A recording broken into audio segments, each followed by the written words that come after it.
Hello, we are transmitting to you from our present, which we can only assume is your distant past, the turbulent time that was the early 21st century. Fearing the great cataclysm that will surely befall our civilization, we began this monumental reference of strange and obscure human knowledge.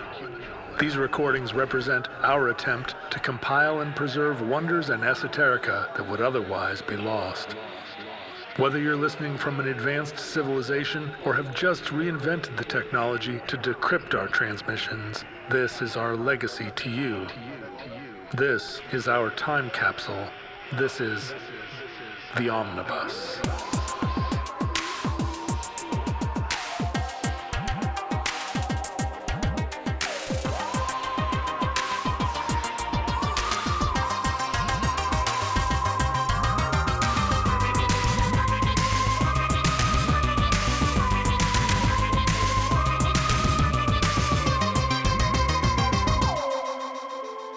You have accessed entry 179.EX3937, certificate number 31484, Candlestick Park. But a big league town needs a big league ballpark. And so, quick as a wink, or maybe two, up went beautiful Candlestick Park. Hi, Grant. Hello, how are you doing? Good. Welcome on the Omnibus, or welcome to the Omnibus. It's a great honor. I'm a long-time listener. You're not on the Omnibus yet because you have to do a good show. If Candlestick Park is no good, it's right in the Omnibus dustbin. I'm aware of the stakes. Okay. I've been practicing in front of a mirror. I've drawn a little eyes on my hand, and I was doing one of those things, pretending to be you. I'm ready. Senior Wenceslas. Hello. Yes, I'm ready. I'm practiced. Let's go. Okay, and you've got a baseball hat on, which is good. It's casual. A sweatshirt of a sports team that looks like the Bros, the bananas slugs. It couldn't be further from the Bros. It's the National Women's Soccer League team in the Bay Area. It's Bay FC. So this is Bay FC. Yes, my two daughters play soccer. We're a big soccer family, so we love the Dern Bay FC. Now, when you say Bay FC, is that echoing Bayern, the Bavarian soccer team? I think it's just Bay, as in San Francisco sure. Bay, and then FC because they like to be cutesy and call it, Football club. Yes, the football club. Well, congratulations. How old are your daughters? I have a 17-year-old and I have a 12-year-old. Wow. Okay. Well, I have a 14-and-a-half-year-old, so right in between. So you know, yeah. it's rewarding. First comes to mind, rewarding. Yeah, it's rewarding until they get to 14 and a half and they tell you you're dumb every minute of the day and roll their eyes at you. Like, if she could kill me by rolling her eyes, I would be long in the grave. The first one is so good at it that her little sister picked it up early, like a language. Like those neurons got together quickly, and she's like, "This guy is a moron, and I'm going to let him know." So I've been hearing it since she was like 7 years old. It's great. Yeah, good. So you're reporting to us from the San Francisco Bay Area. I'm a little bit familiar with your area. Where exactly are you in San Francisco? So, without doxing yourself. This is the East Bay, so I am about 5 miles south of the Oakland Coliseum. I'm in a town called Castro Valley, which is just on the other end of the San Mateo Hayward Bridge. So it's real close to where I grew up, but I had no idea that it existed when I grew up. So like, coming here was like, wow, what a neat little place. So Candlestick Park is gone. Am I right? I don't want to jump ahead. No. Candlestick Park, it is demolished, and it's a slow build. It's not like it was terraformed into mixed-use housing or anything like that. It's still very much a little apartment building coming up here, a little bit of this going that place, but definitely just a big, vast nothingness. So the sea lions are perched on top of the last little bit of giant stadium, and they're peeing on it and making it smell terrible like Fisherman's Wharf. Yeah, well, could be making it. I mean, we'll get to, now we're really jumping in because they could have been making it smell better. I mean, Candlestick Point, seal urine is a high bar for Candlestick Point to cross, but yeah. So you grew up in the East Bay, and you've seen the East Bay transform a lot in the course of your life. I actually grew up in Burlingame, which is just south of the San Francisco airport, and I've definitely seen that change over my lifetime. I mean, oh my God, that's changed completely and utterly. Yes. It was, my father bought the house, I like to say. It's establishing my bona fides that he was working in a grocery store, and he paid too much for a house and he was nervous about it. Now you can't get on that block unless you are, Tim Cook or something. It's pretty wild. USA America, that's our story. The grocer who made good, and now Mark Zuckerberg bought his whole block in order to start a preschool or whatever it is that's happening down there. Yes, sir. It's called progress, John. It's called progress. So you are naturally a pedant, is that right? Like, how did you come by this interest in esoteric knowledge? It is. So I grew up a Giants fan. My mother was a big Giants fan. My father was a big Giants fan. We would go. They had a Sunday ticket package, and it was a single income family. So this was their big splurge. And every Sunday we would go, and they had box seats back when that was actually like you had a little box. You know what I mean? And they said they had memories of me in the back playing with Hot Wheels and things like that. So it was in my blood early, but high school, I got more into theater, and I decided, sports not my thing. I fell out of it. That was in the 90s. But then I went to college in Oregon, Southern Oregon, Ashland. When I got to college, I realized I was lonely, homesick. I wanted something that reminded me of home, and that was baseball. That was the Giants. And I really just dove into it. That's the beginning of the internet, too, so I could find people in Oregon to dive down this rabbit hole with me and just go on Usenet, right, and talk about the Giants and every single move. And from there, I was trying to be like a novelist or a screenwriter. I was trying to be something fancy, but every time I tried to write that stuff, I would fail, or I just wouldn't do it. Every time I wanted to write rants about baseball, I just, boom, 2,000 words would fly out of my fingers. So I kept doing it as a way to practice my writing, and eventually that turned into a blog. The blog was acquired by another company, a startup company. That led to one thing, and now I'm working for The Athletic and the New York Times, which is really, really cool. It's a really interesting path. As a sports writer? As a sports writer, yeah. I cover the Giants for The Athletic. Yeah. It worked for me. I don't know how I did it, but I did it. You followed your bliss. I often say to myself, if I'm this miserable in my dream job, boy, imagine if I didn't like it, Right. I say that to my family, and they kind of shudder. I guess it was supposed to be a joke, but they don't find it very funny. But yes, no, it's my dream job. So let me ask you this. Now, I know about baseball. It's very regional. The fandom is very regional. And the West Coast, particularly the Northwest, has a real drought of teams. And it means that the Seattle Mariners are the baseball team for a lot of the Northwest. You'll find Mariners fans in Alaska, in Oregon, in Montana, and Idaho. But the Hawaiians seem to root for the Giants. And I'm wondering where that line in Oregon is. Is Ashland a Giants-based sports economy, or are they rooting for the Mariners? Boy, that is a loaded question. It's a lot of Bay Area expats up there, much to the consternation of the locals. They don't like the Californians buying up their land, and I don't blame them necessarily. So there is a Giants presence. When I was going to school there, the A's weren't a joke yet.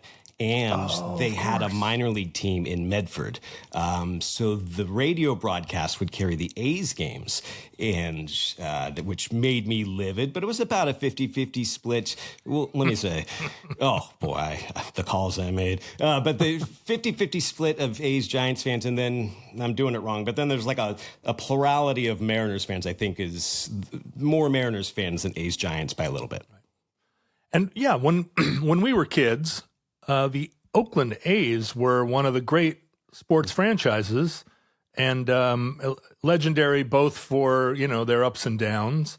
Everybody really seemed to have a very strong opinion about the the A's. What happened to the A's? I watched the Brad Pitt sports movie and really liked it. It's a good movie. Great movie. But can you briefly tell me a little bit about the A's Giants? Yeah, because it fits into this story in a way, because when we would get A's tickets and go over to an A's game, it was mind-blowing insofar as it was, can you believe how good they have it? Can you believe that BART goes right to the stadium? Can you believe they have the outfield is open, it's open air? Can you believe the weather's a little bit better? Oakland can get cold at night, but it's not Candlestick, it's not San Francisco cold. So the weather was a perk. Everything was better, and you just envied the A's throughout the 80s. After that, ownership wanted a new stadium. They wanted to not pay for it. It was the wrong city to do that in, because the city was bamboozled by the Oakland Raiders, who moved to Los Angeles, came back, extracted all these concessions and monetary gifts and things of that nature, soured the whole area on sports teams demanding those sort of concessions. So the A's were never going to get it. And then at some point, the ownership just said, you know what? We're going to let the fans eat cake. We're not going to pay attention to the team. They're dead to us. We're going to drive down attention. Now we're getting into sort of my fan theory, but this is where the A's said, we want to move. We want to move to Las Vegas. And that's how you get neglect in a team that deserved a little bit better going to Las Vegas. We had that here in Seattle. All three of our sports teams, the baseball, the basketball, and the football, all argued that their stadium was outdated and they couldn't sell those crucial corporate boxes to subsidize their billion-dollar media empires. And we did it all the way to losing the Seattle Supersonics, which now has absolutely traumatized the entire region. There are people limping in the streets even now with their Sonics baseball hats drenched in tears. And it was all these stadium shenanigans and the owners kind of trying to extort public funds to build luxury boxes for corporate swells. And this populist narrative that you're describing, where it's like regular Joes who love sports always seem to get the shaft, which is a popular American narrative about regular Joes. It is, but in San Francisco and the Bay Area, they took it a step further, where it was a point of civic pride that they were telling the rich people to go shove it. Where there was an era where every Major League Baseball team was getting a new ballpark. This was the 1990s, the 2000s. But in San Francisco, it was famous. Just proposition after proposition just failed, no matter what it was. And then it finally took owners who had bought the team in 1992, I believe, 1993. They came in and they said, we're going to build the ballpark with our money. And we're going to need a little bit from the city when it comes to the infrastructure. Obviously, that turned out to be wildly understated. Whatever, it was still a privately financed ballpark, and it made people around baseball really mad. But it was the only way it was going to happen, because the Bay Area was so sour on public money for private ballparks. And it made the other owners super mad, because it undercut their position that this kind of public extortion was necessary. Of course. And it made them all look bad. Is that what you're saying? Yeah, you can't just pay for a ballpark with your own money. Who does that? You gotta suckle the city's teeth a little bit. You gotta work on this. So nowadays we think of, and kind of there's a whole. It's not just the flyover states that have this opinion of San Francisco, that it's full of clueless tech bros and billionaires that are just morally bankrupt. And we actually think that up here in Seattle. You probably think that over in Oakland. But still, the vast majority of people living in the Bay Area are working class Joes or regular folks.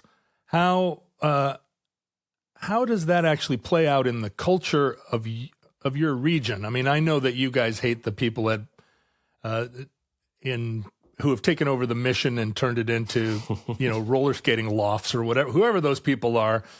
But give us just a sense of, like, not just sports fans, but including sports fans, what the middle class is like in the Bay Area. It's struggling. And when you're talking the middle class, you really have to wonder what you're describing, because you can make an argument that someone making six figures is easily middle class when it comes to housing and stuff like that. So I am able to, in my little bubble, I don't see the California that other people describe in the national media. I'm not constantly surrounded by tech bros who are teaching me the new way to breathe or something like that. Like it's all puffed up, at least from my experience. Maybe if I were actually in San Francisco proper or in Silicon Valley proper, I would feel like that. Mostly it just feels like the houses cost too much. That's just, I know Seattle's the same way, but my big takeaway from what the national perception of San Francisco might be is, you're right. Everything costs too much. Yeah. Driving around Seattle, you're like, who are all these millionaires? Like, how can you even have this many millionaires for every house to be over $1 million? How is that even, where are these people working? See, that's the difference between you and me. Is I drive around and I say, who are all these millionaires? See, it's a throwback. Well, yeah, that's nice. Well, there used to be a millionaire sitting right there in that chair, and he millionaired himself into a friendship with Matt Damon, so he doesn't have to worry about. No, I don't even really know this show. I just answered a classified ad that said looking for a little funny guy with trivia, and so hey, that's me. So. Yeah, that statement is going to really infuriate the 200 people that have submitted show proposals to this show, who are like, "You what?" I'm teasing. I've listened to all. I'm a big project on it. You do have to remember that a certain percentage of futurelings are extremely literal. Of course, as are there is some overlap in that Venn diagram with people who consume baseball writing. So I am aware, and I am what you might call a goofy writer. I put in a lot of knock jokes and what have you, so I get it a lot. And do you ever do radio? I know sports radio is a big universe, and you've got a face for radio. Thank you. Fair. I've said that myself. I do a podcast. I do a sports baseball podcast called The Roundtable for The Athletic, New York Times. It's me and two buddies making fun of each other, basically. So yeah, good times. Good. That's what podcasts are. Yes. So my familiarity with Candlestick Park is almost entirely from a rock and roll standpoint. Yeah. Some very famous concerts happened there, and it was kind of one of the legendary venues that went away at some point, like all of the legendary venues. Not all of them. There are still some legendary venues, but in the course of growing up as box holders, did you also attend concerts there?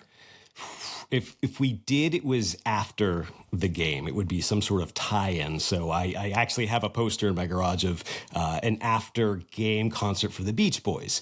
It was the Mike Love Beach Boys. It was, post Brian Wilson, but I did as a kid stay and see the Beach Boys at the end of a concert. But I never got to see a concert there. Was Rob Lowe the drummer of the Beach Boys for a while? No, it was some other. John Stamos. John Stamos. Yes. You had that right there, that file card. Yeah, no, you had Beach Boys lore and Beach Boys history. He was, and early, too. I mean, we're not talking John Stamos as a superstar after Full House. He was kind of with them earlier than that. Still a minor celebrity, but fascinating stuff. Yeah, well, that seems like a future entry in the omnibus, the unlikely career of John Stamos and all of his many permutations. Well, how would you like to get us into to your entry in the omnibus? No, so you actually teed me up pretty well when you start talking about the culture of San Francisco and the culture of Seattle in a way. I'm trying to find a phrase. I'm trying to use the right adjectives, but I'm failing. It feels like there should be a Latin term for this. It feels like there should be a word in our lexicon, but fart sniffing. It is. San Francisco is one of the great fart-sniffing cities in the world. Do you know what I mean when I say that? I beg your pardon? No, I have no idea what you're talking about. See, okay, so My daughter would accuse me of being a practitioner. So how would it is thinks it's haughty, it's arrogant. There's an arrogance. You think you are saying to yourself, this city's weird, but the city's special. The city's different. Get a load of us.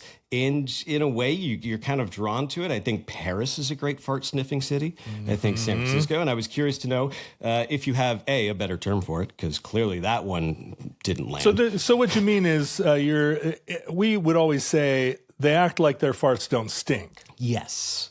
But, right. you know, when you're one of these member cities, you don't care. You're actually into the whole vibe of everything that you're about. And I think San Francisco is one of those great cities. I think from down here, it feels like Seattle kind of thinks of itself as a certain cosmopolitan that's on a different maybe level. Am I overreading into that? No, you're absolutely right. I've gone on record a lot comparing Seattle, Portland, and Vancouver, because Seattle always wanted to be the city of the future, and made and continues to make policy decisions,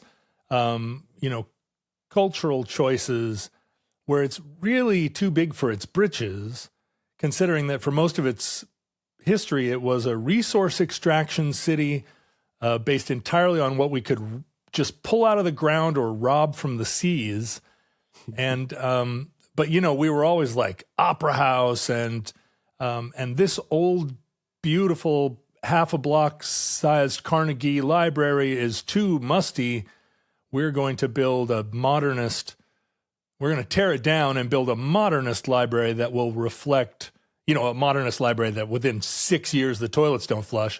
That will reflect our, like space age presence on the Pacific Rim, whereas Portland was just a shitty little place that stayed shitty. They didn't have $1, They did not have $1 to do any of that. And now they look like geniuses because their town is like fairly well preserved. And Vancouver was just like, woohoo! With very little like, everybody's welcome, build it up.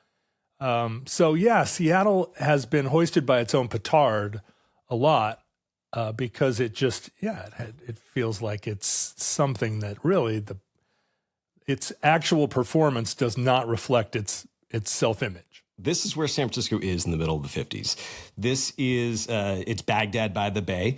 This is San Francisco, and they're better than you, and they don't care if you are upset that they're telling you. There's a lot of civic pride. Everyone is just gurgling with this San Francisco pride, but they don't have a baseball team. They can't fit in with the East Coast. They've got this little brother complex, both with the East Coast writ large and also Los Angeles, of course.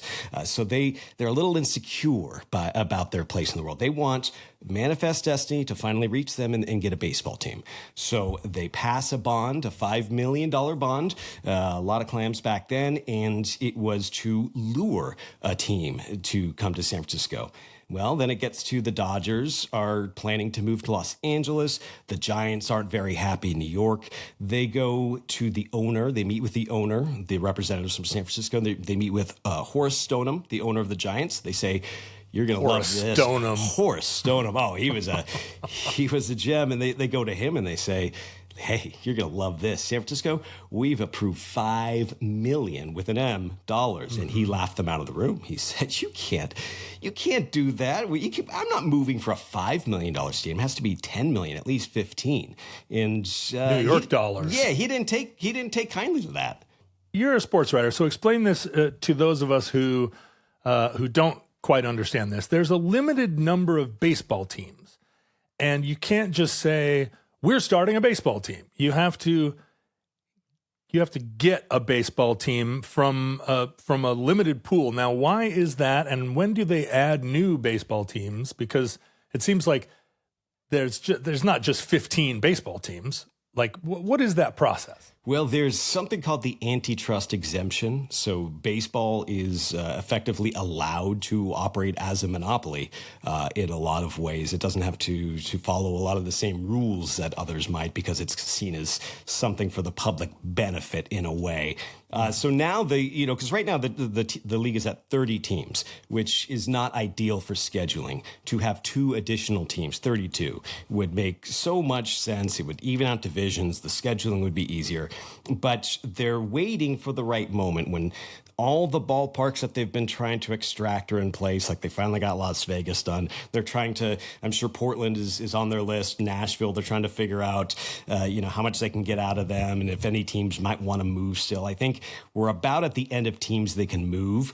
So the next step is to say, yes, we are going to accept bids for expansion franchises. And then teams will submit bids. There's going to be a fee, probably $1 billion to join the club, and then there's going to be the sale price of the franchise and all that stuff, and it's going to be popular. It's going to be a lot of baseball teams don't lose money. They always make money. They always sell at a profit. So there's going to be quite the elbowing to try and get an expansion team. But does this have everything to do with television? Like, why aren't there 50 baseball teams? There certainly are 50 American cities that would want one. Well, they're actually cutting minor league cities. They really just, the number of cities with professional baseball now drastically reduced since the pandemic. They want,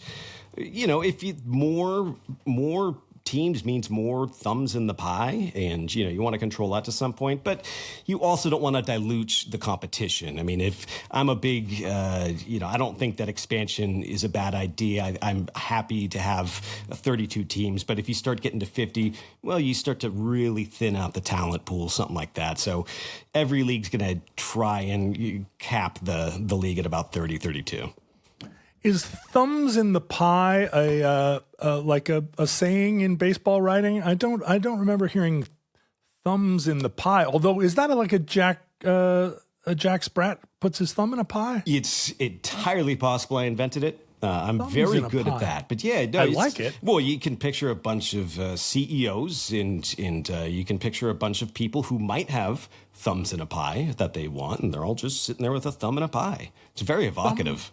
It isn't. It stems from a nursery rhyme. Little Jack Horner put a thumb in his Christmas pie to pull out a plum, and he said, "What a good boy am I." So, thumbs in a pie.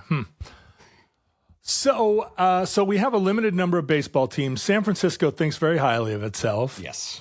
And this is before San Francisco was full of millionaires. It thinks highly of itself because it's the city by the bay. It's the city that rocks. It's the city that never stops. Yes. And so now you have the city has approved a bond. They think they're easily going to lure the New York Giants. The New York Giants sniff. So what the city does is they create a dummy corporation. They create a dummy corporation called Stadium Incorporated. And what it is it's just an arm of the city.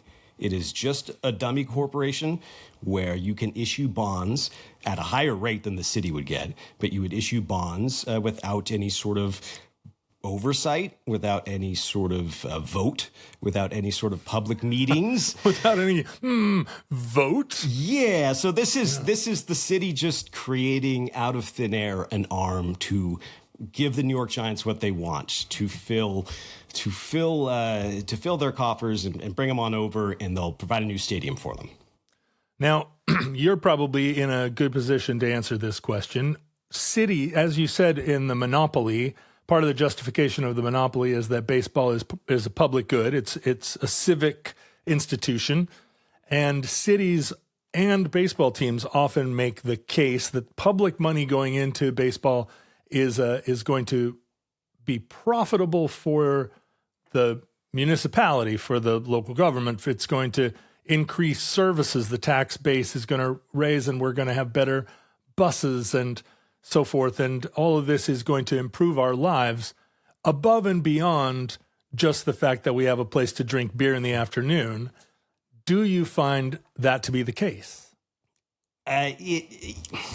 Yes and no, because, and more explicitly, no.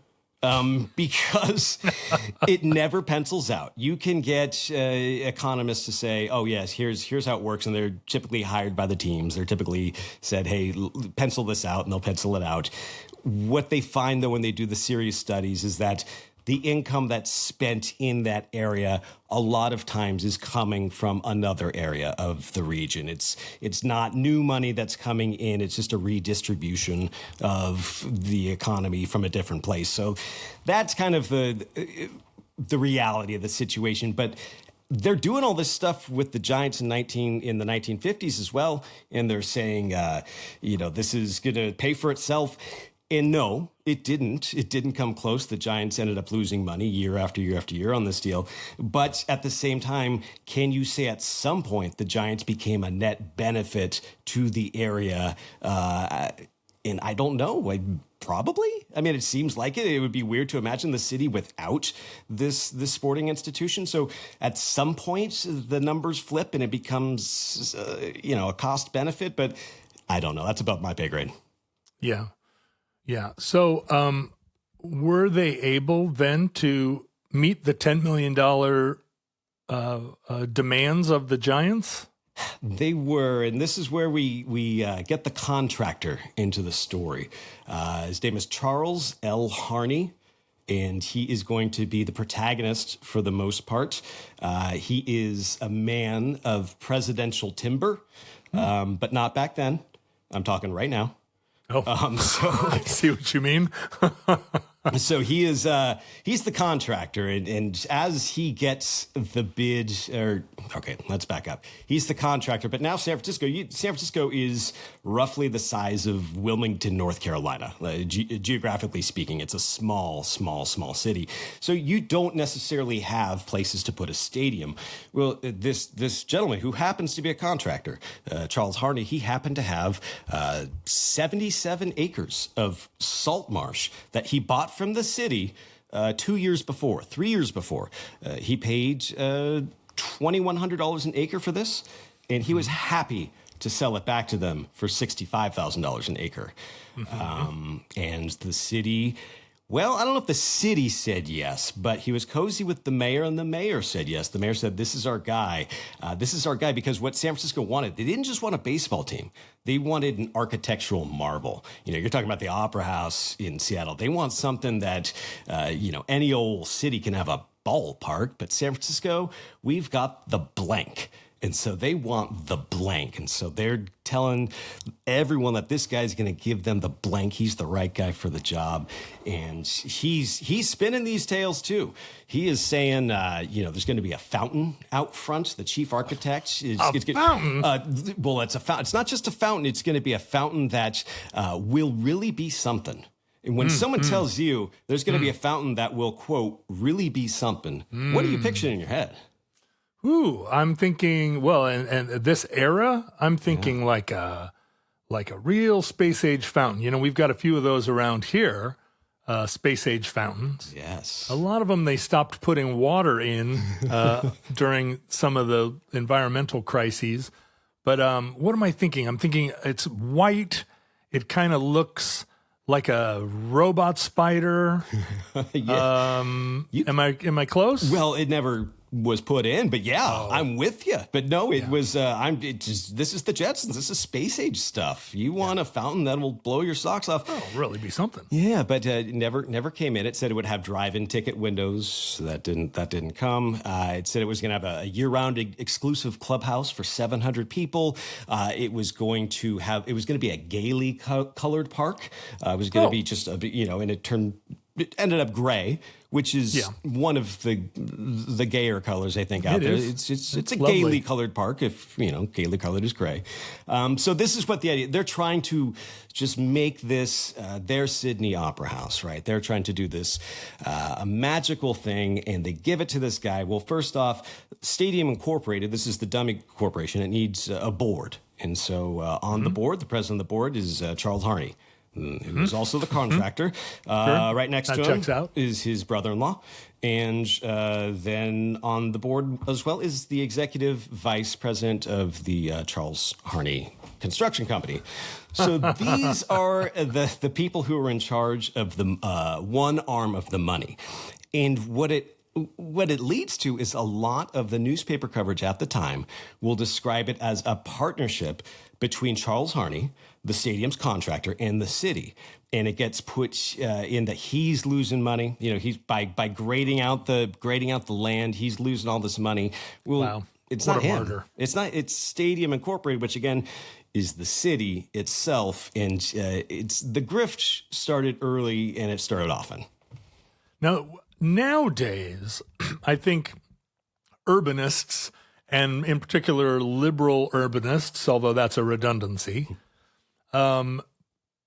will always kind of set the contractor, in particular the big contractor, as the villain in almost any story about urbanism. Anytime you're talking about insufficient housing, anytime you're talking about the grift of public money, there's always a contractor somewhere who's profiting off of what I guess should be the public good. Yes. But I don't get the feeling that was true in the late 50s. Yes, it was. There was a little bit of muckraking, but it wasn't very effective. It wasn't very loud. It didn't come in the Chronicle. What you would get in the Chronicle is there was eventually a grand jury that was called. And the grand jury found that there was nothing that they could find that was definitively shady. They just said San Francisco got a really bad deal. That was their finding, is that they got a really bad deal. But there was some muckraking. There was a prominent Republican businessman in San Francisco who, a very well-respected fella, who essentially ground his reputation into the mud by trying to figure out the handshake deals that went on for all of this. And it was a pretty sad story. Eventually they ground him down. He gave up, died from a heart attack a couple years later. Wow, so it was a Republican congressman that was the ombudsman here. Or a Republican businessman. Man about society. Back when we could trust the Republican Party to be full of people of integrity. This is very clearly, you can see the parallels with, I don't know, who are the Mitt Romneys of the world, the ones that tried to make the stand, and boy, it didn't work out for them. So. Yeah, when frugality was a conservative, conservative virtue. Those were the heady days.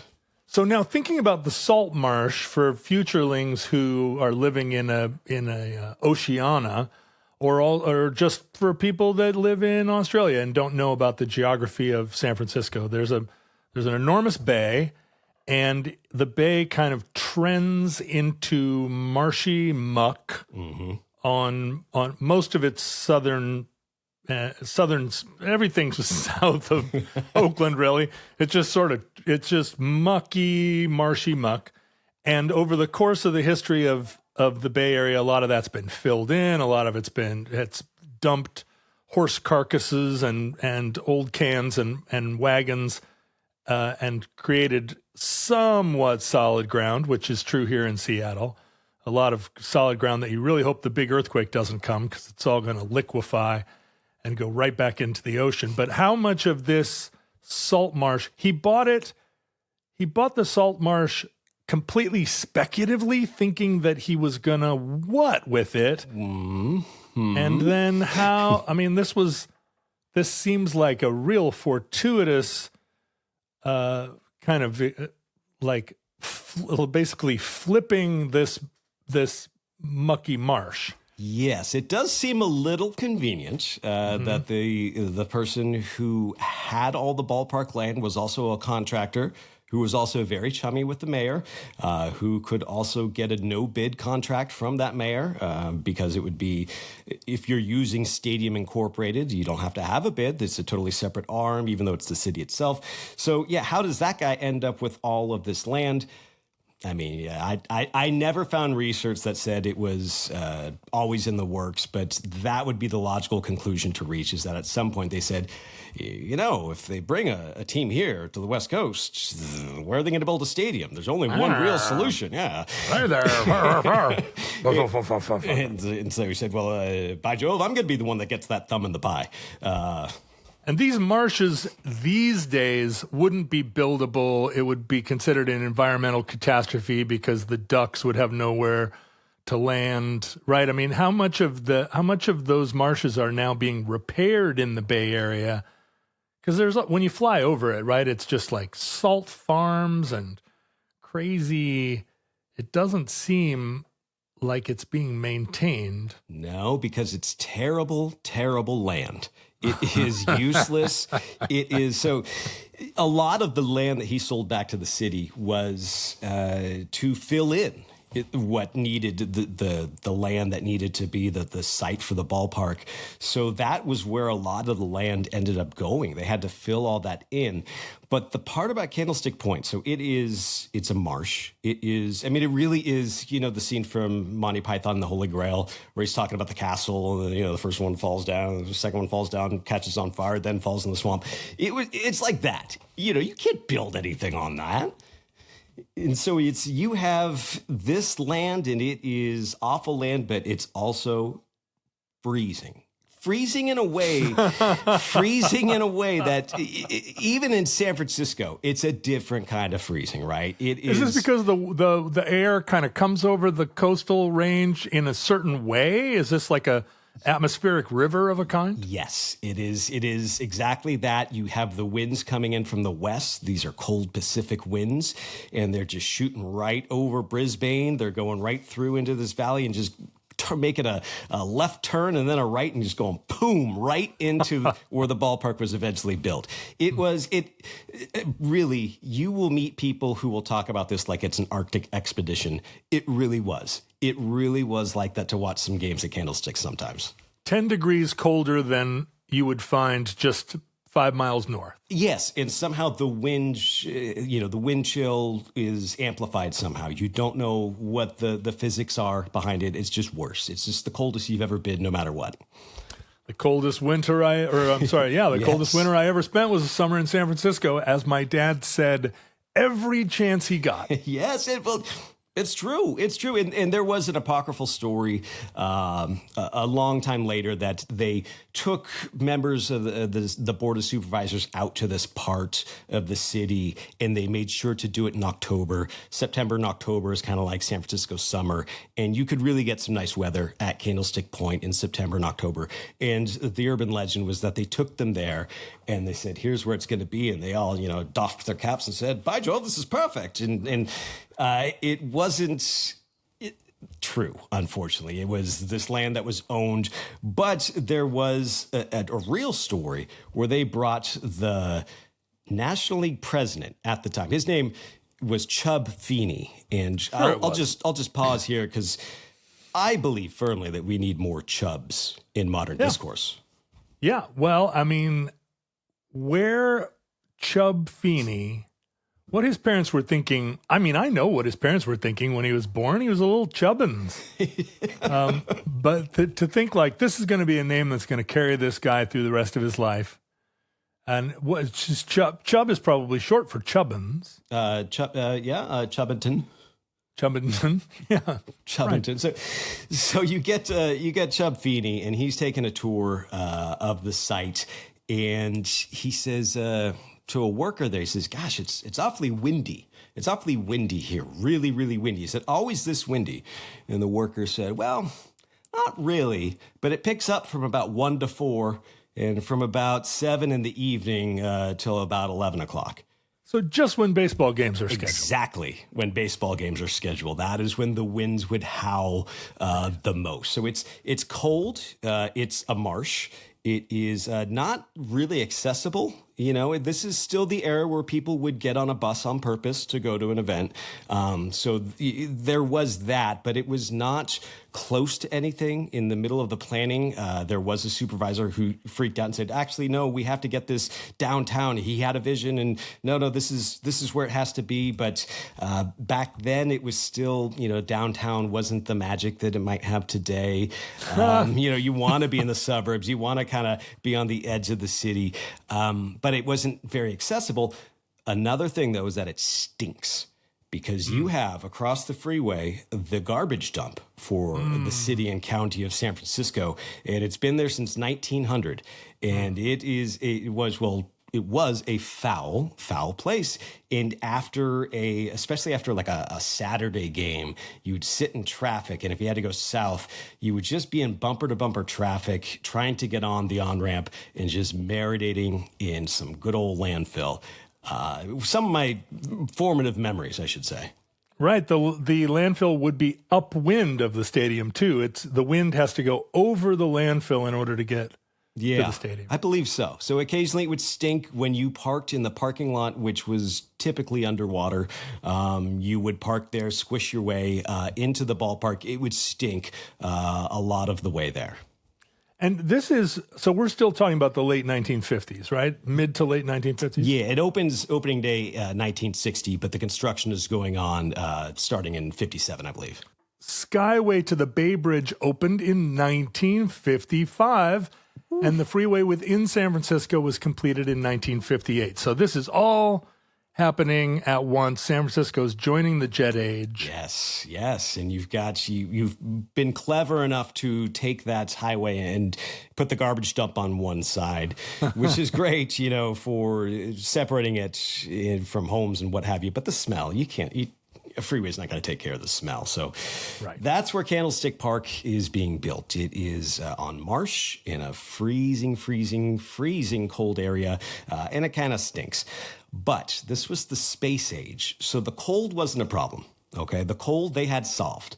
The cold was, first off, they were going to orient the ballpark so that the wind wasn't going to be a factor. They were going to, they didn't have computers, so I'm assuming they're using abacuses and, figuring out how the wind works, and that's not going to be a problem. But more importantly, they have Popular Mechanics was very happy to write about this.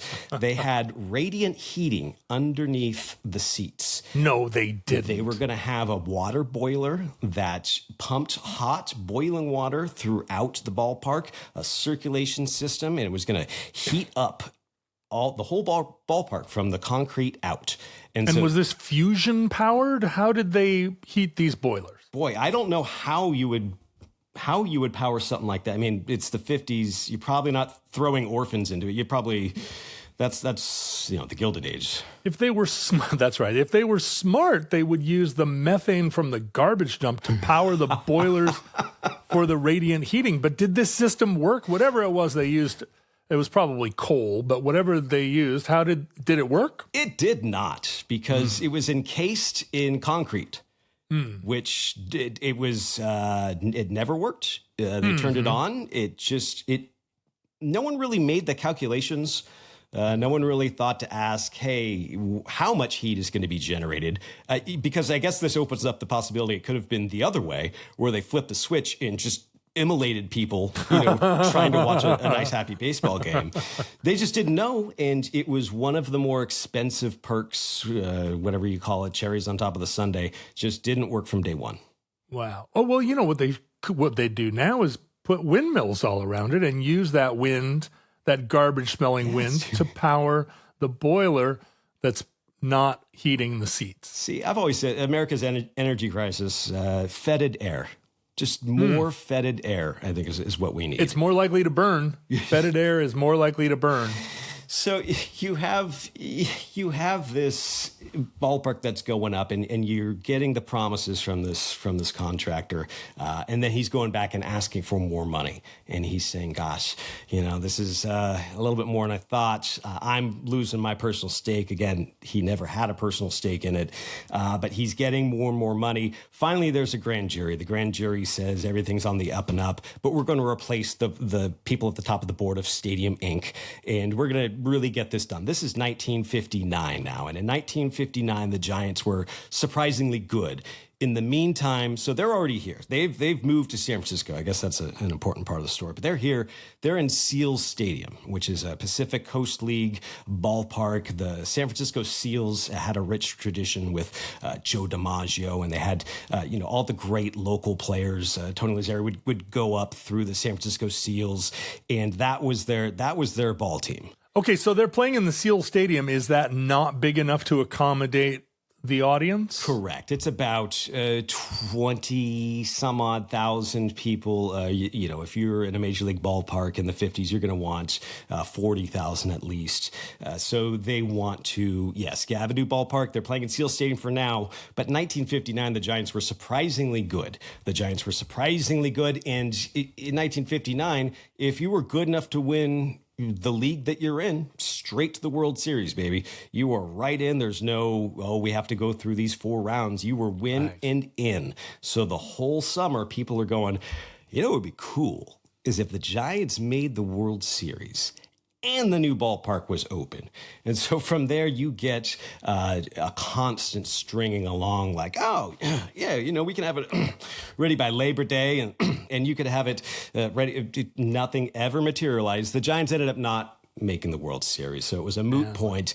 But there was at one point this idea like, this is going to be open, and the world is going to be at our doorstep, and we're going to get to show this sucker off.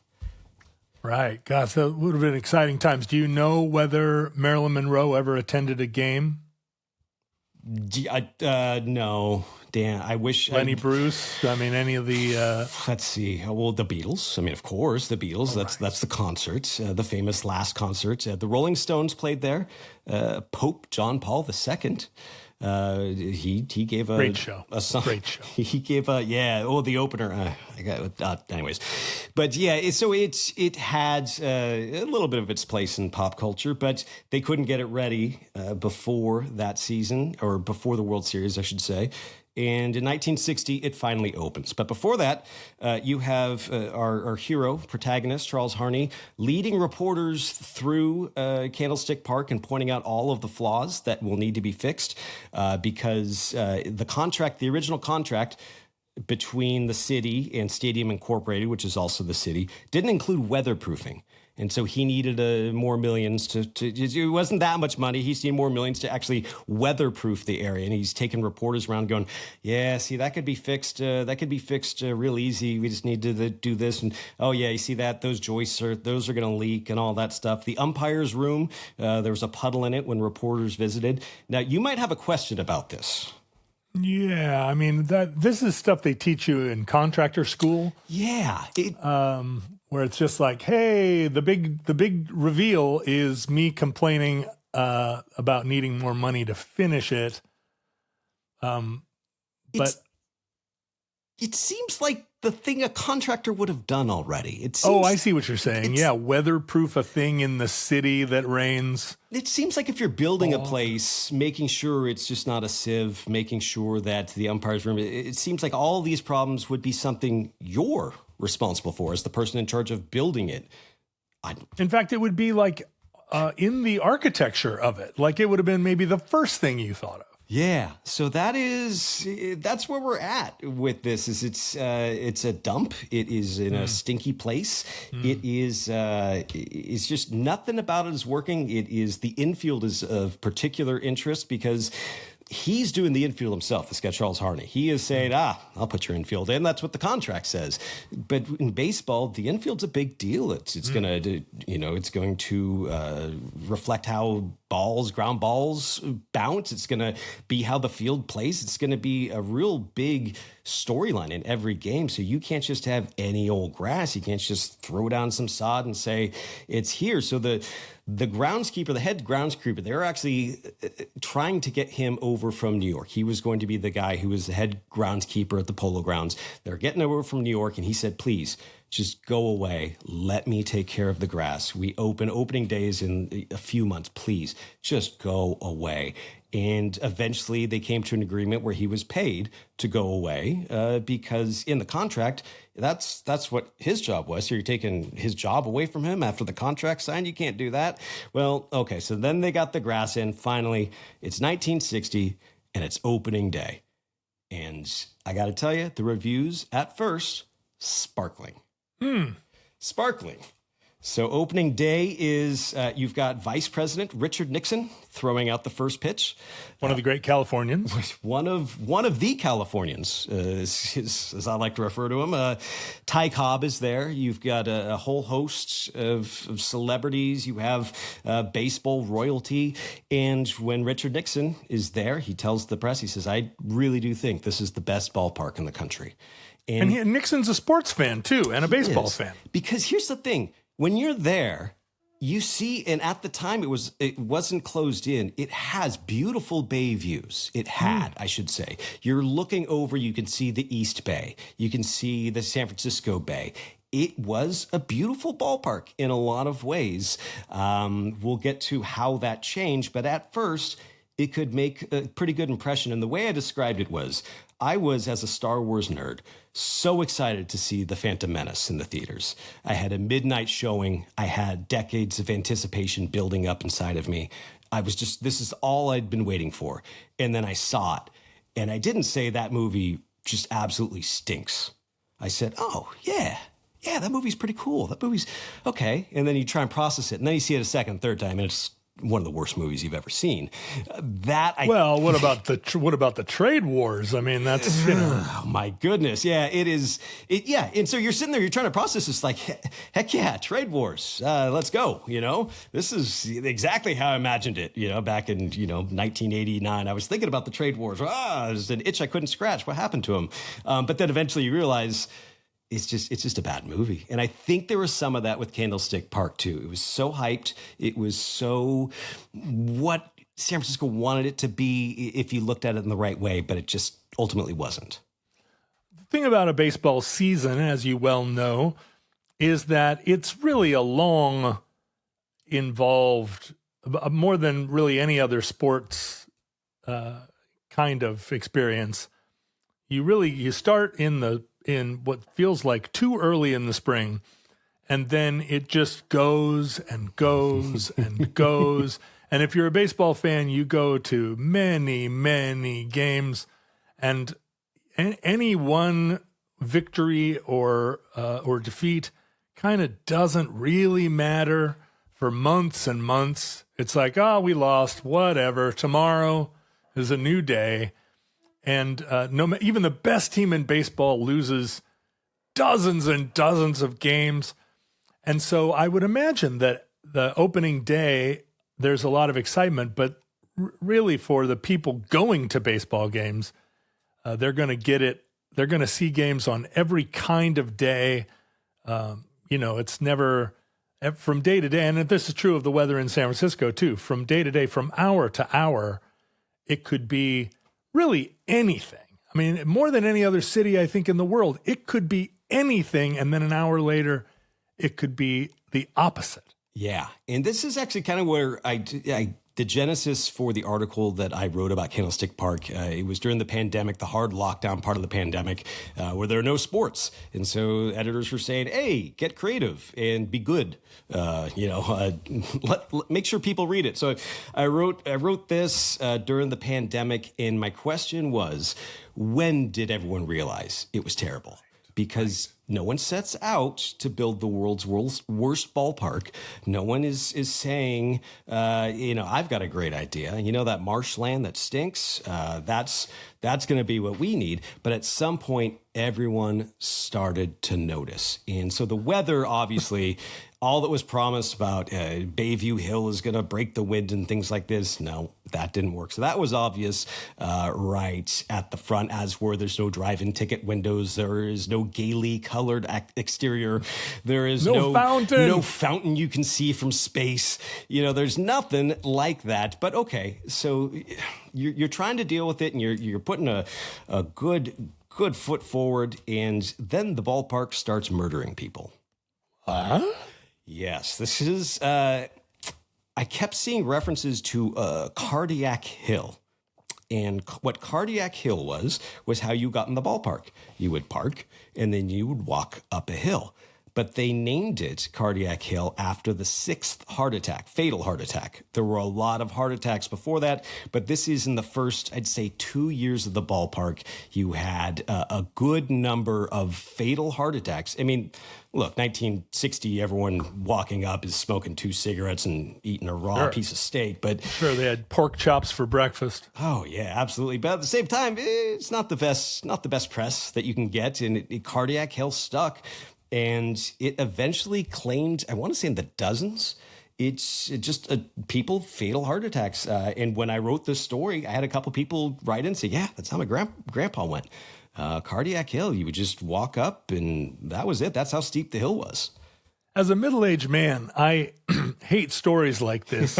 Yes, same. Because every time I get winded doing anything, I'm like, oh God, is this the big one? Like, Yes, it is. You know, when I was going to Candlestick, it was an escalator. You would walk up to this plaza area, and this giant escalator would take you up to get into the stadium. And it was, as a kid, it was super cool. It was, you're riding the world's biggest escalator, or at least the biggest one you've ever seen, up to the baseball stadium. And it was cool as heck. But before that, a few people had to die.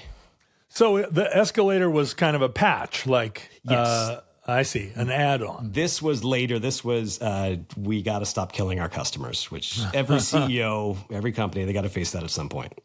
And so dozens die, but presumably that didn't turn the public against Candlestick Park right away either. No, it was just sort of the malaise that would slowly start to grip the area, because the 70s were a rough time for San Francisco. This is the natural output of a lot of people saying, I'm going to go here, do some drugs, see where it takes me. And then in the years that followed, it didn't necessarily take them anywhere. And so the city was in a real rough spot. Even by 70s blight standards, San Francisco really had it rough in the 70s. And it can't all be drug-addicted Grateful Dead fans. There had to have also been a decline in manufacturing or some other industrial base. Like, what was San Francisco? It's been 100 years since there was a gold rush. Right. What was powering San Francisco that went away? It was, it was a port, but I can't really answer that question. I do know that when you would drive to Candlestick Park, you would see a big sign on the hillside, like a Hollywood sign that read, South San Francisco, the industrial city. But I couldn't tell you what they industried. Right. Well, they made Its-Its. Yeah. We know. Yes. That's one thing they make there. Oh, Its-Its. Its-Its. I had a Its-Its shirt, and it still comes up a lot because my wife stole it from me, and it was one of my favorite shirts. So we take that very seriously here. Right down the block, there used to be a very expensive grocery store, one of those places that had 400 kinds of olives. Yeah. And that place closed because nobody went there. And it was replaced with a grocery outlet, which people who have grocery outlets, they're affectionately called the gross out. And what they are is they're a grocery store that takes remaindered goods from from 1 week to the next. You can't be sure what's going to be there. There'll be a kind of grocery that you get really addicted to. It's much cheaper than you would find elsewhere. And then 2 weeks later, it's gone and you never see it again. Yep. But one thing that's always there are these mini Its-Its. And for those listening, Its-Its are a San Francisco delicacy, which is 2 very large oatmeal cookies that make a sandwich with vanilla ice cream, and then the whole thing is dipped in chocolate. They're 10,000 calories. And they're the size of the largest cheeseburger you ever saw. They're like an enormous dessert. And these mini Its-Its are still a huge dessert, but I love them, and I eat It's all the time, which nobody can believe. Oh yeah, I would take those It's It minis and put them in a bowl with some milk in it and just have it like cereal. It's are in our blood. That's like when we go to family functions. My mom literally brings out. She goes to the It's It outlet store in her town and says, "Here's what I got: pumpkin, green tea. I mean, anything you want, baby." Yeah. Okay, so San Francisco is on the decline like everywhere. You know, Seattle at that point had a billboard that said, "Will the last person leaving Seattle please turn out the lights?" Yes. And that was famous, like basically our funniest moment for a decade. until the New York Times article with the fake grunge lexicon. That was the next one. Slacks. But San Francisco in the 70s, obviously it's going downhill, but Candlestick Park and the Giants are a perfect civic metaphor throughout all of this, because the Giants were the team of Willie Mays. That's who's coming west with the Giants is Willie Mays, the greatest superstar of them all. Now he's San Francisco's. Well, in the 70s, he's gone. He's aged. He was traded to the Mets. He's no longer in baseball. Willie McCovey, he's gone now. You start to see the decline. All the superstars are gone. In the stadium, they put in AstroTurf. Yeah, and so AstroTurf in the 70s. Now it's different. When you say they've got artificial surfaces now, totally different. It is easy on your body, easy to drain, a lot of times preferable. Back then, it was terrible. It was terrible. Isn't AstroTurf, if you had a baseball, like a line drive on AstroTurf, doesn't it like skip like a rock on a pond, or it like actually accelerates when it hits the ground? Yes, it does weird things, and it's terrible on players' knees. The Montreal Expos had a player, Andre Dawson, who would make the Hall of Fame, but the turf in Montreal wrecked his knees, and so he wasn't able to be the same kind of outfielder when he went to the Cubs that he was. And this was very not acceptable, but it was commonplace. And it could also grab someone if you're trying to pivot. It loved to grab cleats and say, "Cleat, you stay here," while the rest of the athlete's body goes in a different direction. So turf was just awful from the get-go. It was something that was a blight on basically every sport that it touched. And now it was in Candlestick Park. Who were the baseball stars of 70s Giants? Well, see, okay, so Bobby Bonds, the father of Barry Bonds, he stuck around for a little bit in the 70s, but for the most part, the answer is 404, not found. I mean, there just weren't a lot of superstars. And throughout all of this, the Dodgers aren't just winning World Series. The Dodgers aren't just being the successful franchise in the city that is still 100 times more glamorous than San Francisco. The Dodgers are doing all of this in a perfect ballpark, just this ballpark that they built with some private money, and it is just exquisite. Everyone loves Dodger Stadium. It ranks high in the rankings of best ballparks, with the Giants dead last. So now you've got just all these feelings gurgling under the surface when it comes to the Giants and how much they've muffed this Candlestick Park thing. And so you implied that there were additions made to Candlestick Park, not just an escalator, but there were other improvements? Yeah, so when the 49ers decided to move into Candlestick Park, they enclosed it. And so this is taking away the bay views, but at the same time, a lot of people were going, it's about time, because that is going to take care of the wind. So, you know, the region was generally okay with, okay, close that sucker up, get the Niners in there, we'll share it. It's going to take a little bit of the character away, but boy, we need it because it's going to stop the wind, which of course it did not. How do you build a huge roof on top of a building that was not designed to have a roof? Well, it's not a roof. So it is, when I say they enclosed it, it's around the perimeter. So it is, so you have an open air. You're talking, if you're looking out to center field, you're seeing the Oakland Hills. Now you're seeing seats, an upper deck. You know, that's where I sat for the 1984 All-Star game, was way out there. I see. So they also, in closing it, they also added tons more seats. And so they did this. It's all enclosed, and it's just as cold as ever. And so now they're thinking, well, okay, we have this idea. They're always trying these ideas, and this one is going to be, there's going to be a lip that kind of comes. It's going to be not a hat, but it's going to, you have where the ballpark ends, and then you're going to have a little bit of a something going out towards the field. A little, I don't even know what you call it. Not a roof. Awning, a little awning, right? And it was controversial because no one knew if it would make things better. But everyone, it was like people would write opposing letters to the editor in the San Francisco Chronicle as a civic debate. It was, yes, we need the lip. We need the lip because it's going to do this. And I know it made it worse. They built it, made it worse. Well, wait, aren't there scientists? I mean, this seems like a thing that scientists would be able to tell us about fluid dynamics or air dynamics. I think, yeah, because right now, even with supercomputers, it's hard to model. I know that hydrodynamics is really, really, really tricky to predict, and you're baking in a lot of assumptions. And weather, of course, is a similar thing. So before computers, I would think it's really just in a different state. This sort of, because you remember growing up with, the weatherman sure was wrong today, because they were just kind of throwing things. They didn't have a computer. They were standing on top of a hill and looking out and going like, looks cloudy. Yeah. And so I think it was some of that. Wow. So it's just Hail Mary after Hail Mary. Yeah. And they're trying to figure all this stuff out. Nothing works. In the 80s, the Giants tried to start leaning into it, and they start...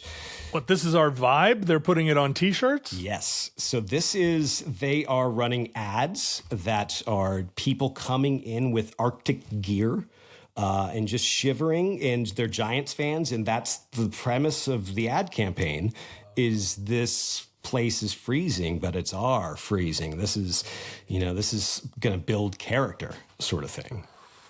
Right. And this is the park you grew up in. This is the park I grew up in. And so you were born in what year? 1977. 77. So you are Generation X, although those of us born a decade before would consider you some kind of children. Yes.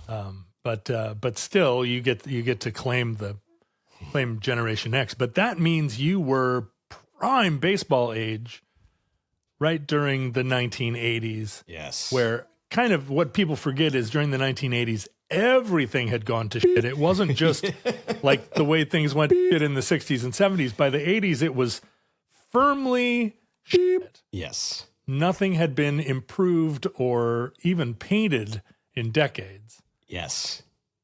And that was true of your ballpark. Was it also crumbling? Was the concrete also like cracking? I don't remember physical, structural, not when I was really going there every day. So I think it was, strong like bull, but at the same time, it built character. And so when I say that they're leaning into it, there was a prize that if you stayed through the entire game of an extra innings game at night, you got a little pin. And the little pin, it was a silver pin. It's called the Quad Candlestick. And it is a silver pin, and you only got it if you stayed. You couldn't buy them. You couldn't get them anywhere else. You had to stay for an extra innings game. And it had a picture of this Giants pitcher from 1962 where there was a sudden gust of wind during the All-Star game, and he's about to pitch. The wind, apocryphally perhaps, blew him off, and he was called for a balk. And so that was a very famous moment where the wind caused something. And that was really nationally when Candlestick got that reputation, because everyone's watching the All-Star game. Back in the 60s, you had 3 channels and, 2 of them were the All-Star game. And so it was a big deal. And that's where Candlestick kind of got its reputation back then. The burst of wind actually blew him off the mound? It distracted him enough to where he tried to pause, perhaps. But in the popular telling, it picked him up and, spun him around like a plastic bag. So another thing that's true of baseball is that there's all this, it's a statistics-driven fan base. Everybody's like counting every little tiny variation. And ballparks have reputations being easy to hit home runs, hard to hit home runs. And a lot of that is like, what's the dew point in the city? How well do balls fly through the air based on factors that seem to be like, are they joyful? I mean, there's just it's an insane amount of micro analysis. Did the wind ever take a ball and make it do like a home run ball and make it do funny things in the air? All the time. And so this is in the retelling of the history. You will get people who will say, well, Willie Mays hit 660 home runs, but if he didn't play at Candlestick, because you could absolutely crush a ball as hard as you could hit it. And it could be in any other ballpark, 50 rows deep, but in Candlestick, it would blow back.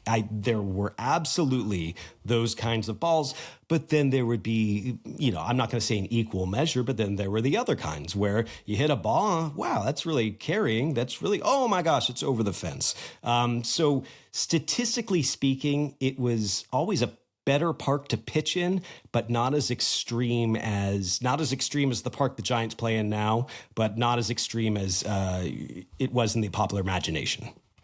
Okay. All right. So you have now, it's 1989, and you have this ballpark. It's always the worst ballpark in the major leagues by any ranking that you'll do. Sporting News does one every year. It's always 30th. Towards the end, maybe you get Montreal in there as the 30th. But the Giants, this is the dump to end all dumps. And really what changes it, and it's hard to... Have you ever seen that meme where you've got someone setting a domino and then it goes like 40 dominoes back, and it's something like, Obama picks his nose, and then the big one is the world ends. And the idea is that, one little butterfly flapping its wings, clink, clink, clink, clink, clink. But there's a lot of speculation that the earthquake is really where it turned around for San Francisco, because it damaged the freeway that ran along the waterfront so much they had to tear it down and turn it into housing. The Embarcadero, a beautiful part of the city. And so now you've got... Okay, so the earthquake is helping San Francisco in a really, really weird roundabout way. But that's also one of the things that Candlestick is known for, because that's when it happened, the world was watching the World Series. You've got World Series Game 2. Everyone is watching it, and it's at Candlestick Park. And that, I think, to a lot of people, if they're not of the age to remember the Beatles doing the concerts at Candlestick Park, that's the lasting image of Candlestick Park, is Al Michaels talking and then everything shaking behind it. Wow. I was in Spain when that happened, and it was at a time when you couldn't, in order to make a phone call from Europe to the United States, you had to go into a shop, like a state-run shop, take a number, tell them where you were going to call, wait for them to call your number, and then they would dial it for you, and you would go sit in a booth and like, hello? And we heard that there'd been a devastating earthquake in San Francisco and that the Bay Bridge had collapsed. Yeah. And I was traveling with a guy from San Francisco, and we were just marveling. This was the big one. If the Bay Bridge collapsed, the entire city of San Francisco must be in flames. And we were thinking, we have to get back there. Can you even get back there? And then it took a day or two for the International Herald Tribune to report on it. And it was like, oh, it was an earthquake, but it's not like the Bay Bridge was down, like a deck collapsed. But I didn't realize that the World Series was happening and that it was televised. How did I not know that? Yeah, if you look up on YouTube, it's a super famous clip in baseball lore where it's just they're talking and they're showing a play from Game 1 of the World Series, and then and the World Series was postponed for 2 weeks while San Francisco reacted to the earthquake. One thing that I constantly think about, it's just one of the things I can't get into my head, is that other than the section of the Bay Bridge that collapsed, one of the big problem spots was the Cypress structure, which is the stretch of freeway, Oakland, East Bay, and that collapsed. And the number of passengers, the number of people traveling on it were so much lower than normal because it was the A's and the Giants. in the World Series. So it would have pancaked hundreds, but there's nobody there. Yeah, it's thousands. I mean, it's just that the world kind of shut, or San Francisco, Oakland shut down for that World Series. It's a big deal. You got the A's versus the Giants. Area loves it when that sort of thing happens. So without that, who knows what the toll would have been. Candlestick Park, it was too beautiful for this world. By too beautiful is awful. It really was bad. I grew up there. I was a vendor there. I sold Cracker Jack. I sold water there. I sold programs for the 49ers every so often. As a teenager? Yeah. I came home from college in 1998 and, was just out there hawking the Cracker Jacks. Wow. That's a thing that you don't see as much anymore. When you go to a baseball game, I'm always like, shouldn't there be somebody selling hot dogs? Hey! And I don't know what happened to all the vendors. This was in the 90s. The Giants weren't drawing very well. They never drew very well in Candlestick for all the obvious reasons that I've been talking about. But especially on the weeknights, you would get a team that wasn't very good in. You would just get this bad team. It'd be a Tuesday night, and you would have 2,000 people in the stands. You can ask all of 2,000 people if they want some Cracker Jacks within 10 minutes. Baseball games are famously not 10 minutes. So my job was just to go around repeatedly. And I'm surprised someone just didn't flip out on me and say, no Cracker Jacks. No, never. But I made a 17% commission. Oh. Yeah, minus union dues. And so when did the wave of steroids make baseball in San Francisco bananas? Well, that's jumping a little bit ahead because you've got what happens now is the Giants are gone. They're going to move. Candlestick is such a dump. The city won't approve any new ballparks. They got to go. They're sold to a team in Tampa Bay, or a consortium of prospective owners in Tampa Bay. They're going to move to Tropicana Field as we know it now, which is still there. And it's done. It's a done deal. The league has signed off on it. A group of local San Francisco businessmen, spearheaded by the CEO, one-time CEO of Safeway, just said, no, this is San Francisco. I grew up watching Willie Mays, Willie McCovey, and obviously, it wasn't purely altruistic. There's going to be, they did very well for themselves, but there really was more of a sense of, no, we have to keep this team here than you might expect from a group of local businessmen. It was really, nope, let's buy the team. They bought the team, and then they bought the best player, Barry Bonds, who was the son of a Giants legend, godson of Willie Mays, and eventually would do all the steroids that you're talking about. But it was a way to say, nope, team's staying here. We have bought it. We're going to get you a new ballpark, and here's the best player in baseball to boot. And that's kind of when the team's fortunes flipped around.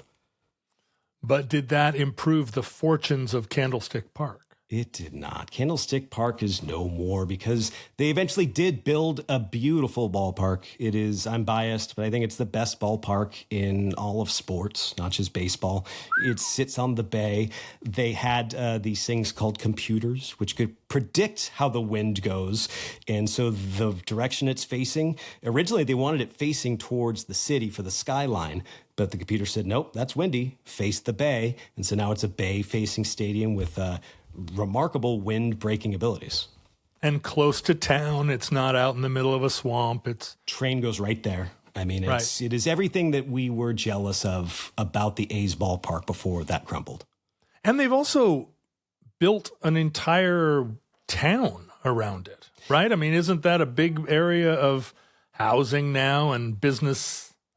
Absolutely. Yeah. The Warriors are down there now. A lot of the real estate in that area, it was nothing. Now it's built up to some mixed use housing. The Giants the San Francisco Giants actually own a lot of it, developed a lot of it.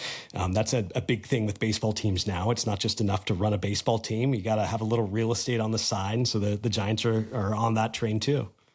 What did the destruction of Candlestick Park look like? It was piece by piece. It was not something that happened overnight. It wasn't, you'll see, I think the Kingdome was one of the famous ones that you got to see implode, right? We went out and we were all standing on a bridge, the 12th Avenue Bridge, that looks right out on the whole Kingdome panorama, and watched that thing blow up and the subsequent huge cloud of concrete dust and, and explosive debris throughout the city. It was just a huge not mushroom cloud, but a giant cloud. And the wind just took it throughout the town. It was beautiful. We were standing in the perfect vantage point, but a real moment. Yeah, no, I wish that they had done something like that with Candlestick. It was a lot more boring. It was this piece down, this piece down. They did, however, keep the seats, and they sold the seats. And so in my backyard, I have a pair of orange Candlestick seats in my backyard. Well, this has been a fascinating entry in the omnibus. It feels kind of like the Penn Station story a little bit, which we've never told. But kind of the Penn Station story still evolving. Madison Square Garden continues to be the worst place, and Penn Station, the worst place ever, literally the worst place.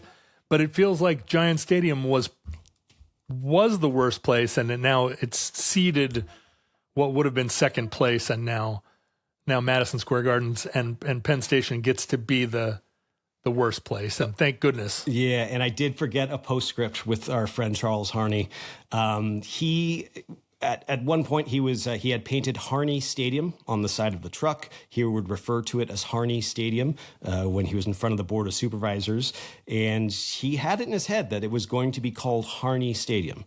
And when they decided it was going to be Candlestick, he, in a later retelling, just quit. Just said, nope, you build the ballpark then, not for me. And later, when they were doing renovations in the 80s, maybe the 90s, they found a little apartment that he had put hidden away in Candlestick Park. It was going to be his love nest, his little, well, I don't want to presume. I don't want to, maybe his reading nook, his reading nook. But a little apartment in Candlestick Park, never used. They said he never saw a game there. Wow. And why was it called Candlestick? We never got to the name. It's the geography of the place. It was called Candlestick Point. And I think if you look at the actual, shape of the land, and you get a little, it kind of looks like one of those things that you carry with a sleeping cap, and, before you say honk shoe, one of those candlestick type things. Well, that concludes Candlestick Park. Entry 179.EX3937. Certificate number 31484 in the omnibus. Grant, even though our episode has gone long, you are the first show where I have actually received mail to our new P.O. box. So as I read the outro, stick around, and I'm going to open some mail with you. Please. Futurelings, as we all know, and as we've oft repeated, social media is terrible. It's the Candlestick Park of our time, a thing that was built by maniac contractors at great expense, and it robs us every day. There's a cold wind blowing through it. Stay away from it. But if you insist on congregating there, you can find other futurelings, one of the only nice places on the internet, talking to other futurelings on Facebook, which is a terrible place, on Reddit, which is an awful, awful place, and on Discord, which I don't even understand well enough to know whether it's a good place or not. No idea. Who knows? People are playing video games on there, but they're also talking about Omnibus. You can email us at theomnibusproject@gmail.com, which is where to email us if you are wanting to, congratulate us, dispute something, talk about your relationship. I'll cover all of that when I read your emails in the Addenda Show. And the Addenda Show you can listen to by going to patreon.com/omnibusproject. There are years and years of kind of shows where we read emails. Me and our friend and former co-host Ken Jennings would read your emails and respond to them. Turns out Ken was really condensing those emails. Now that I'm reading them, many of them are paragraphs and paragraphs long, And Ken always made them seem like they were concise little, but I think he was only reading the first 2 sentences. He didn't get into any of the... No, big red pen. Get to the point, kid. Get to the point. He was scanning them like, yeah. But you can email us there at theomnibusproject@gmail.com and send physical mail to The Omnibus Project, 609 Southwest 150th Street, number 48084, Burien, Washington. That's Burien 98166. And so I went to the P.O. box the other day. I got Burien Magazine. Oh, okay. Which is a magazine about Burien that I've never seen before. And I haven't opened it yet because I wanted to do it here on camera. It seems like, it's the kind of thing that even free you wouldn't want. But here, look at this. It's a box. It's a fairly large box, big enough that it didn't fit in the P.O. box, and so the post office put it in a separate box. On a scale of 1 to 10, how mad are people in Burien going to be that I had to Google Burien? Oh, not at all. A lot of people in Seattle didn't know anything about Burien, and one of those people was me. I didn't know anything about Burien until I got to be a little bit older, and, as you get to be an older person, the suburbs start to sound interesting. And then you realize, I can't even afford to live in the suburbs. But Burien is the suburb to the south where you could continue, you still even to this day can find affordable housing. The great unclaimed frontier. Yeah, that's right. All right, the box contains the 1968 Encyclopedia Yearbook. Okay. 1968 being, as many futurelings know, the year that I was born. And inside there's a letter. Dear John, I hope this letter finds you in good health and stead. As I write this, the weather in Atlanta is cold and rainy. Okay, better than hot and sticky. Yeah, but that's right. The two options you have in Atlanta, hot and sticky, cold and rainy. But this echoes the theme of today's show. Let's see. Cold and rainy, as it is perhaps in Seattle when you read this. I regret that I did not have more presentable parchment on which to write. Seems like a page from a Moleskine. As it has been many years since I have had any written correspondence with anyone. Your penmanship is phenomenal, though. But it's printed. The penmanship is like, look at that. It's nice handwriting, but printed. Delightful. It has been so long, in fact, that this is coming out as rather formal. If it were not for my Gen X contrarianism, I would add an emoji on here to lighten the tone. In any case, I trust that, her grammar, and I recognize that our writer is a woman by many clues in the printing, but her grammar and language is, although formal, very good. In any case, I trust that you will gain some enjoyment from this yearbook. I have already skimmed its pages for $100 bills and savored the smell of aged paper and bookstore dust. It is a quality binding. May we age as well as if. With great affection, Christine. Thank you, Christine. That is, what part of 1968 was that released? Well, so this is the Encyclopedia Yearbook, which I think means it was released in 1969. But which part of 1969? Because if it's like in the beginning, it's not as updated as one that was released in the second half of 1969. There was probably more information coming in. That's right. Well, this says copyright 1968, so they must have raced it out. There was a lot going on in 1968. Wait. They're talking about a lot of things that happened in 1967. Oh, so they're doing like a new car. They're doing it 1 year in the future. Yeah, it's hard. Yeah, right. All the dates in here are 1967. So this is the world into which I was born, rather than reflecting the world as I affected it once I arrived. Futurelings, from our vantage point in your distant past, we have no idea how long our civilization survived. We hope and pray that the catastrophe we fear may never come. If the worst comes soon, this recording, like all of our recordings, may have been our final word. But if Providence allows, we wish you many goods and cheese and hope to be back with you soon for another entry in The Omnibus.